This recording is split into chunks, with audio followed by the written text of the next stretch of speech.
Success has a sound. It's the roar of a crowd, the sharp pop of a flashbulb, the crisp tear of a royalty check. But for the last 6 months, the only sound in my life had been silence. A deep, cavernous silence that swallowed every half-formed melody and choked every nascent lyric. My platinum records on the wall felt like tombstones, memorials to a creativity that had died without my permission. My apartment, a minimalist glass box overlooking the city, had become a pristine prison.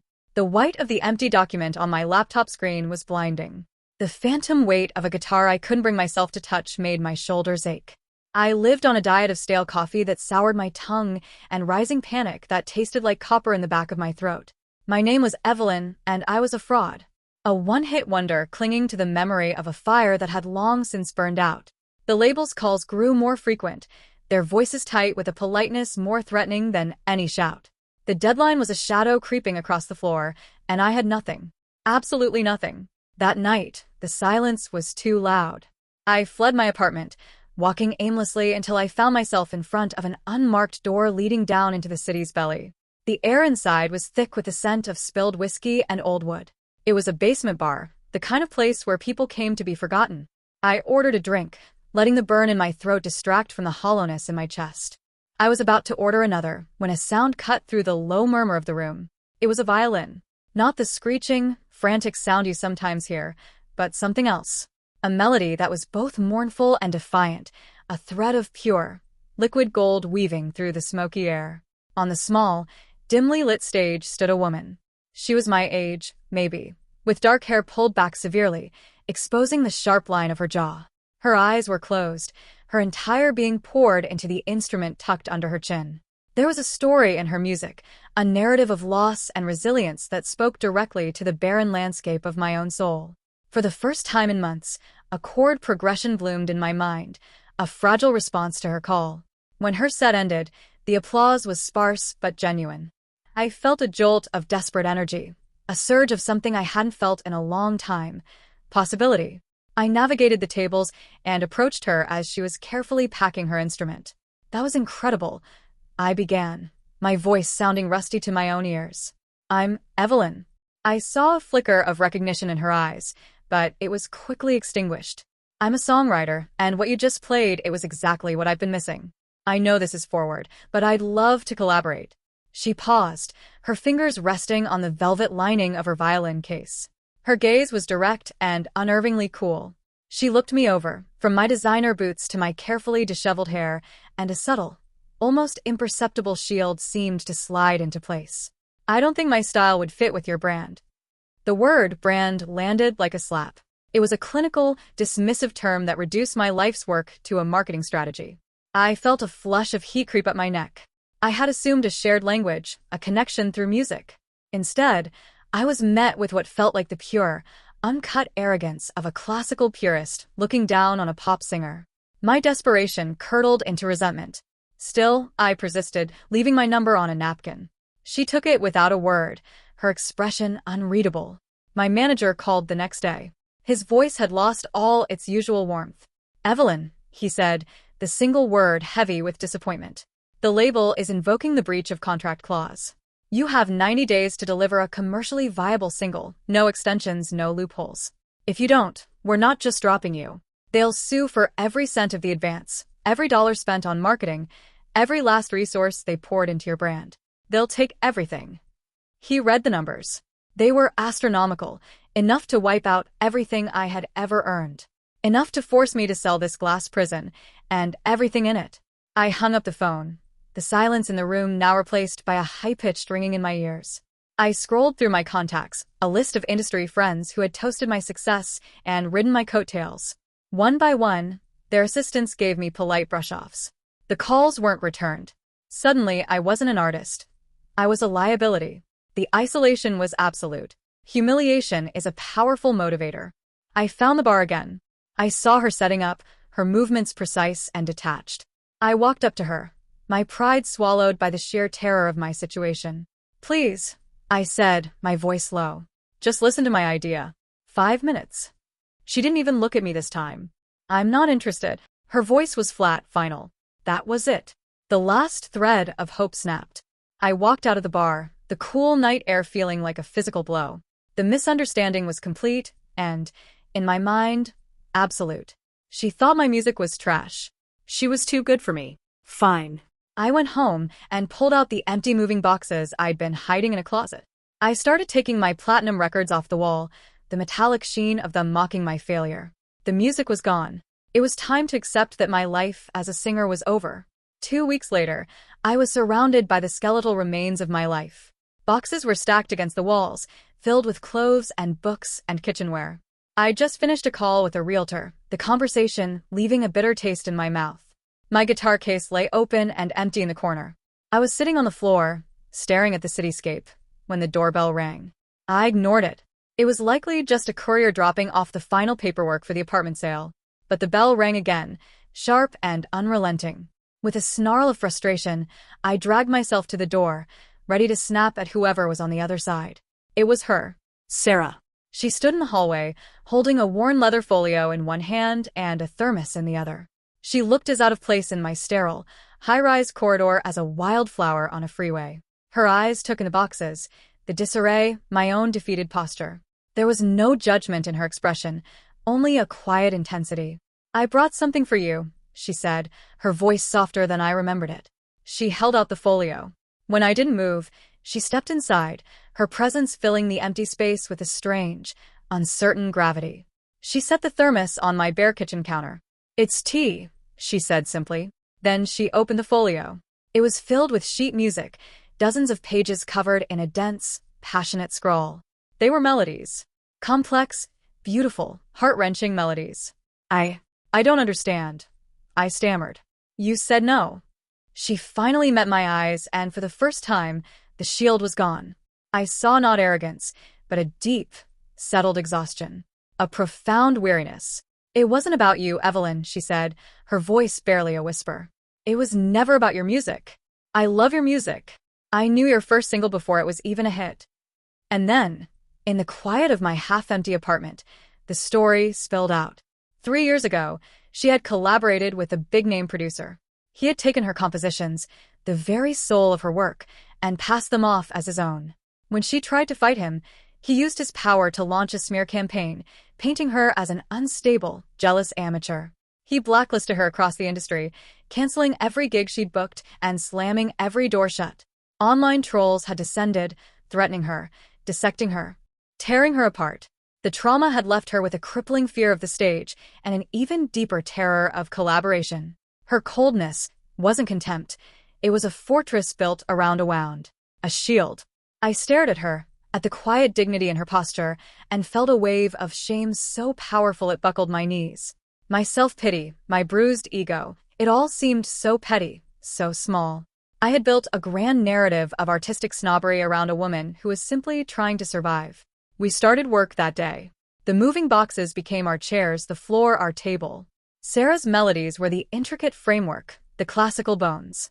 My job was to give them skin, lyrics, hooks, the rhythmic pulse of pop music. It was a strange and delicate process. She communicated in terms of adagios and crescendos. I spoke of bridges and pre-choruses. But beneath the different vocabularies, we were speaking the same language. We worked for days that bled into nights. She would play a phrase on her violin, her eyes closed, and I would hum a counter-melody, searching for words that fit the shape of her sound. There was a moment, late one evening, when she played a passage so full of sorrow that I felt the lyrics rise in my throat, fully formed. I sang them, and she stopped playing, her bow hovering over the strings. She just looked at me, a silent, knowing look that said more than any words of praise. In that shared silence, a foundation of trust was being laid, note by careful note. With the label's deadline a ticking bomb, I used the last of my savings to book a top-tier recording studio. The moment we walked in, I felt the change in Sarah. The cavernous live room, the imposing mixing board, the casual way the sound engineer spoke of producers and executives, it was all a minefield of her past trauma. She started to tune her violin, but her hands were shaking. Her breathing grew shallow. As the engineer set up a microphone, she flinched, a small, almost imperceptible movement. "I can't," she whispered, her face pale. "I can't do this." The engineer sighed impatiently. "We're on the clock, ladies." Something inside me snapped. A protective rage I'd never felt before roared to life. I turned to the engineer, my voice sharp enough to cut glass. "Get out. Give us the room. Now." He stared at me, stunned, then slunk out, muttering complaints under his breath. I turned to Sarah, leading her to a small sofa in the corner. I didn't say anything. I just sat with her, matching my breathing to her ragged gasps until the storm inside her passed. That day, I learned that our partnership wasn't just about creating a song. It was about creating a safe space for her to create it all.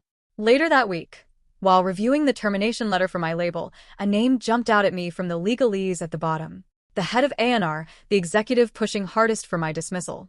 It was the same man. The producer who had stolen Sarah's work and ruined her name. It wasn't a coincidence. He had likely seen her name on the studio booking sheet and was trying to bury us both before we could even start. The realization hit me like a physical blow. This wasn't just about my career or Sarah's past anymore. This was a war on two fronts. "We have to fight him," I said, showing her the letter. A flicker of the old fear crossed her face, but it was quickly replaced by something new: resolve. She went home and returned with a box of evidence she had kept for years. Emails, original composition files with timestamps, a recording of him admitting he'd taken her melodies. It wasn't just our song on the line now. It was her vindication. We weren't just partners. We were soldiers. We returned to the studio with a new sense of purpose. This time, I hired an all-female engineering crew. The atmosphere was completely different, supportive, focused, and respectful. When Sarah stepped up to the microphone, her hands no longer shook. She was radiating a quiet, unshakable power. She played. The melody soared through the studio, a declaration of survival. I stepped into the vocal booth, the lyrics feeling less like a song and more like a testimony. I sang of silence and echoes, of finding a voice in the dark. I could see her through the glass, her bow dancing across the strings, her eyes fixed on mine. We didn't need headphones or click tracks. We had each other's rhythm. The bass vibrated through the floorboards, the warmth of the tube amps filled the air, and in that golden session, we captured not just a song, but the sound of our shared resilience. Armed with our finished song and Sarah's box of evidence, my lawyer arranged a meeting. We sat across a polished mahogany table from the executive and the label's legal team. He smirked when we walked in, an expression of pure, dismissive arrogance. His smug smirk didn't last. As my lawyer laid out the evidence, his face drained of color, turning ashen. The proof of Sarah's copyright ownership was irrefutable. We didn't beg for my contract to be reinstated. We laid out our non-negotiable terms: a full, public apology to Sarah, permanent writing credit on every track he'd stolen from her, back-paid royalties for every stream, every sale, every license of that work. And we made one thing very clear: a leading investigative music journalist was on standby, ready to run the full story the second we left the room. Checkmate. The fight went out of him, replaced by the pallor of fear. They conceded to every demand. It wasn't a loud, dramatic victory.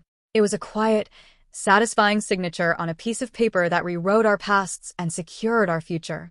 Our song, Hollow Echo, was released a month later. It didn't just climb the charts, it exploded.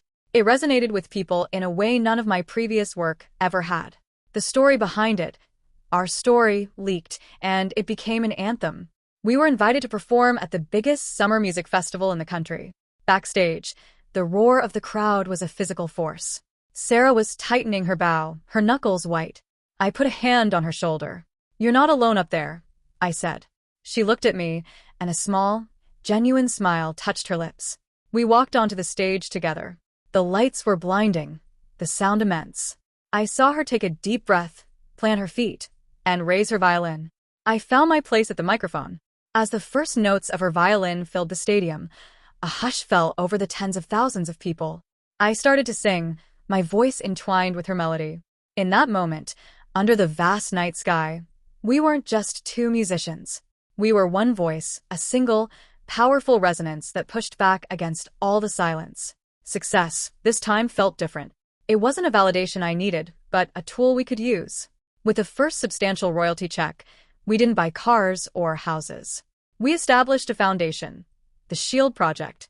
It was a nonprofit dedicated to providing free legal aid and mental health resources to independent female artists facing copyright theft and industry abuse. Our shared office was nothing like my old apartment. It was messy, filled with instruments, legal pads, and a constant flow of coffee. We met with young songwriters, fierce punk rockers, and shy folk singers. We listened to their stories, reviewed their contracts, and connected them with lawyers who believed them. We were giving them what Sarah and I never had, an immediate, unwavering support system. Our friendship had become a movement. One evening, after a long day of meetings, Sarah and I sat in our small, private studio attached to the foundation's office. The city lights twinkled outside, but the room was warm and quiet. She was idly plucking a new melody on her violin, a hopeful, gentle tune that felt like a sunrise. I picked up my guitar, an old acoustic I'd bought to replace the one I'd almost abandoned. I found a simple chord progression to anchor her melody, and we sat there for a long time playing softly, speaking a language only we understood. I looked at her, at the focused calm on her face, the way the light caught the worn wood of her instrument. She hadn't just saved my career. She had dismantled the prison of my isolation and shown me what it meant to fight for something more than myself. She had taught me that the most powerful music isn't born from a singular, celebrated voice, but from the harmony created when two people decide to listen to each other, especially in the silence. Our bond was the song that would never fade out.